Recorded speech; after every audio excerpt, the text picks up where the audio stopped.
伊斯特林悖论。某年暮春的一天，我给身在加州的伊斯特林打了电话，就像我遇到的几位获得诺贝尔经济学奖的经济学家一样，他谦逊而亲切。不过与他们不同的是，他没有获得诺贝尔经济学奖，这似乎有些不公平，因为他发现了新的经济学分支。多年来，如果我们要总结出现代经济学的一条座右铭，那就是看人们做什么，不看他们说什么；看他们如何行动，不看他们感受如何。经济学一直被认为是严谨的科学，这意味着它会用现实世界无可动摇的事实说话。在任何指定的月份里，你会知道人们买了多少辆汽车，有多少新工作被创造出来。对受过传统教育的经济学家来说，了解消费者的感受似乎不重要，除非消费者的情绪引起了需求的变化。你怎样能确切地知道人们的感受？你可以问他们，但把问题的措辞变一变，你就会得到不同的回答。此外，人们并不总是知道自己真正的需求和感受，即使知道，他们也可能不会说实话。想要了解人们偏好和需求，哪怕是推断主观心理状态，一种较好的方式就是观察人们显露出来的偏好。美国人会告诉你，相比汉堡，他们更喜欢热狗，但销售统计数据不会说谎。数据显示，美国人更喜欢汉堡。有一天，人们在交易商品和服务，获得更多他们自认为有价值的东西，这会揭示他们的优先级选项。在运转良好的市场中，根据定义，满意度应该上升。46岁时，理查德·伊利特林正在研究人口统计学数据。他发现人口统计学家非常重视主观证言，心理学家也是。在伊斯特林看来，主观经济学排斥着人们对自己心理状态和幸福感的描述，显得相当荒谬。1970年的某一天，在斯坦福大学的高等研究中心吃午餐时，一位社会学家提及了幸福调查。伊斯特林觉得这个调查会很有趣。后来，伊斯特林在1974年发表了一篇论文，即经济增长会改善人类命运吗？一些实验证据。他提出了一些根本性的问题，如富人一般比穷人更幸福吗？富国和穷国相比而言如何呢？发达国家是否更幸福？在经济发展过程中，当国家收入增长时，人民是否会更幸福？其经济增长能改善人类的命运吗？你可能会想，经济学早应该认真地对待研究这些基础问题了，但事实并没有。幸福这个词或被运用在经济学文献中，但是很不严谨。伊斯特林写道：“据我所知，这是一次尝试研究实际的证据。”伊斯特林收集了19个国家的研究数据，这些国家的人们被问了几个关于幸福的问题，其中一个问题是：你如何描述自己日常的幸福程度？非常幸福、比较幸福，还是不太幸福？其他问题被称为坎特里尔阶梯测试，它是以20世纪中期美国杰出的民意研究者阿尔伯特·哈德利·坎特里尔的名字命名的。坎特里尔设计了一个11级的梯子，人们可以用适当的梯子来代表自己的生活现状。民意测验这样写道：梯子顶端代表你有可能过上最好的生活，底端代表最糟糕的生活。尽管直接询问人们的幸福感很简单，但这种方法有一定的吸引力。伊斯特林写道：如果对人们幸福程度感兴趣，即他们的主观满意度，那为什么不让每个人设定自己的标准来判定自己所处的位置？查看这些结果之后，伊斯特林发现了一个奇怪的现象：在有些国家，收入与幸福是正相关的。如在美国，最高收入的人群比收入最低的人群感到非常幸福的可能性将近1倍。经济状况与幸福的相关性似乎并不令人吃惊，它在某种程度上体现了伊斯特林调查的每一份调查中。如果富有的人比贫穷的人更幸福，那么富有的国家应该比贫穷的国家更幸福，但事实并非如此。伊斯特林写道，根据国家内部经济状况与幸福的关系，人们会认为富国和穷国之间也存在着类似的幸福差异，但国际数据并没有证实这一点。知道一个国家相对于其他国家的富裕程度，并不能由此判断这个国家中人民的相对满意度。其他一些情况同样令人困惑。自20世纪40年代中期以来，美国经济发展迅速，人们的收入显著增长，直到今日。第二次世界大战后的25年也被经济学家认为是共同富裕的黄金时期，但是高收入并没有系统性的带来幸福感的提升。如何解释这种看似不一致的结果？或许他们只是看起来不一致。伊斯特林提出的假设是，人们会依据自己在周围人中的相对位置来决定自己的幸福程度。于是伊斯特林写道，个体收入的增加会提升他们的幸福感，但是如果每个人的收入都增加了，那么他们的幸福感就不会改变。毕竟，在多数情况下，人们不会花很多时间精力拿自己和遥远地区的人们比较，他们只会和自己的朋友、同事、同胞进行比较。伊斯特林用身高进行类比，你是否觉得自己的个子高，取决于周围的人有多高。如果你长高了，但你周围的所有人也都长了相同的高度，那么你就不会觉得自己变高了。如果其他人长高了，你没长，你会觉得自己变矮了。当然，你的身高并没有缩减。如果每个人都忙着致富，结果可能会导致人人都相互攀比，使社会陷入了幸福经济学家所说的享乐跑步机。这种现象即伊斯特林悖论，它有可能带来经济学的革命。它挑战了显示出来的偏好与实质性标准研究的霸主地位。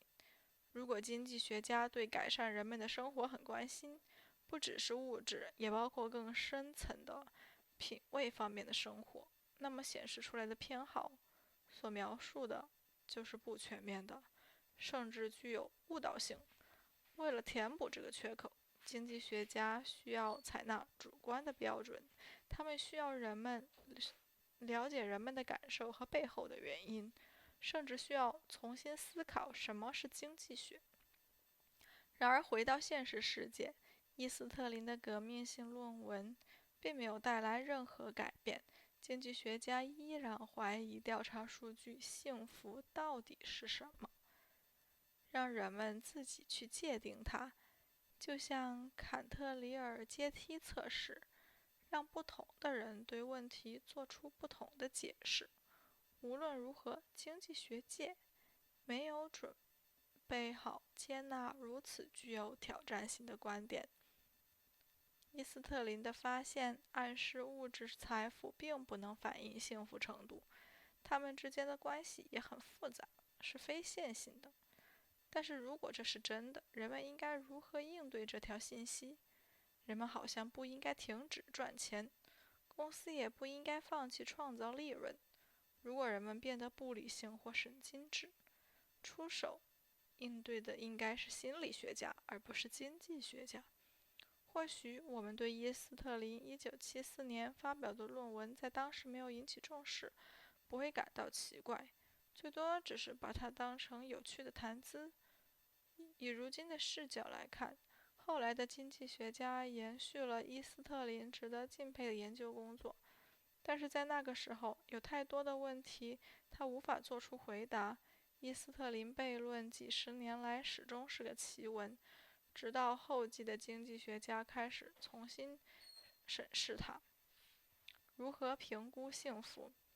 伊斯特林提出的最根本性问题被证明是最不棘手的：人们对幸福的定义是什么？我们如何知道不同的人是否有相同的定义？从理论上说，这对哲学家提出了挑战，而且在继续引发热议。20世纪80、90年代，世界各地进行了大量的调查，数量比伊斯特林能够读到的多得多。调查结果显示，人们对幸福的表述惊人的一致。数据显示，与哲学家不同，普通人在谈论幸福时知道自己在说什么。研究者已经发现，人们对主观感受的评估很接近他们的朋友和独立观察者做出的评估，甚至与大脑中的电活动也是一致的。卡罗尔·格雷厄姆曾告诉我，从幸福的基因决定因素来看，标准模式太一致了。我们所知的所有因素都始终很稳定，还有其他一些事情也反复出现，比如某种差异。很多事情都取决于它幸福的几种含义，其中一种含义可以指一个人当下的心情，觉得自己有多快乐。这可能取决一个人星期五下班后是和朋友喝酒，还是堵在吸汽车尾气的路上。这种短期的心理状态被称之为情感幸福，它与情感有关，也就是我们的短暂情绪。研究者通过提出如下的问题来测量情感幸福：你昨天是否多次微笑？现在你觉得压力有多大？评估幸福的第二个含义问题非常与众不同：你对生活有多满意？跟你想象自己有可能过的生活相比，现在的生活如何？尽管有很多变化，但核心问题是，从整体上看，你认为自己的生活得有多幸福或者多不幸？这类问题问的是个人的心情，问的不是个人的心情，而是让个人把生活作为一个整体来进行评价。这些问题涉及评价幸福等同于主观幸福感。情感幸福和评价幸福彼此有一些关联。持续的抑郁情绪对生活满意度无益，但关联性并不像大家认为的那么大。正如数据显示，人们可以本能地理解两个概念之间的差异，并毫无困难地区分它们。询问人们前一天的幸福状况，也就是他们的心情如何，他们会说周末时更快乐。问他们生活是否幸福，这类周末效应则会消失。我在40多岁的时候，生活满意度很低，比我认为应该有的水平低得多，但我的心情通常没有问题，这也是我认为自己不需要治疗的部分原因。我没有情感障碍，有的是满足障碍。我在和伊斯特交流时，他特地地强调情感幸福和评价幸福的区别最早出现在他于1974年发表的文章中，而格雷厄姆等经济学家主要关注的是后者。他们想知道，如果金钱不一定能提高生活满意度，那什么能？结果同样非常一致，以至于如今很多研究者认为这些基本原则可以被认定的事实。通过在整个职业生涯中查看世界各国的数据，格雷厄姆在2011年出版的书《追求幸福》中写道：无论研究哪个地区的人们的幸福，我都会发现非常简单的模式：婚姻稳定、良好的健康状况和足够的收入有利于幸福。失业、离婚和经济不稳定对幸福非常有害。我来解释一下，从金钱开始，金钱很重要。我父母过去常说我富过也穷过，但是富比较好，吃了上顿没下顿，无家可归，一定很悲惨。然而，金钱与生活满意度的关系不是线性的。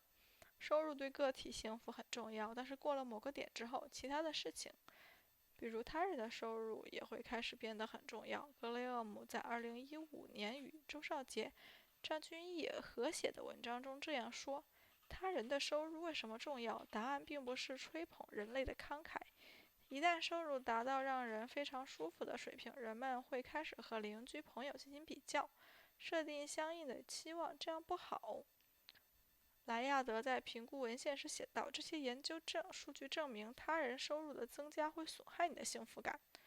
在肯尼亚做的一项实验就是一个很好的例子。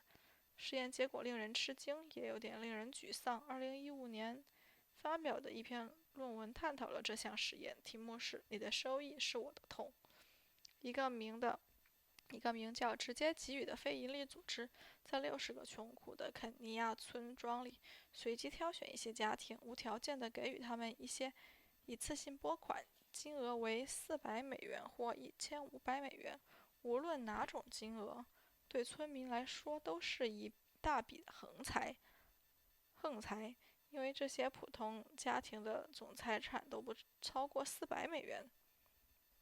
普林斯顿大学的约翰内斯·豪斯、霍费尔、詹姆斯·赖辛格和内罗毕行为经济学普萨拉中心的杰里米·夏皮罗通过分析结果发现，获得拨款的家庭生活满意度提高了。然而，从整体来看，获得拨款的家庭生活满意度的提高没有获得拨款的家庭生活满意度大幅下降所抵消。学者们写道，消极效应的强度不容忽视，因为它是同样数量的财富变化所带来的积累效应的4倍多。换句话说，一个人金钱增加带来另外一个人不满，是带给这个人满足的4倍。至少对贫困的肯尼亚村民来说是这样。但意外之财带来大多数积极效应和所有消极效应在大约1年后都逐渐消失了，因为村民适应了新状况。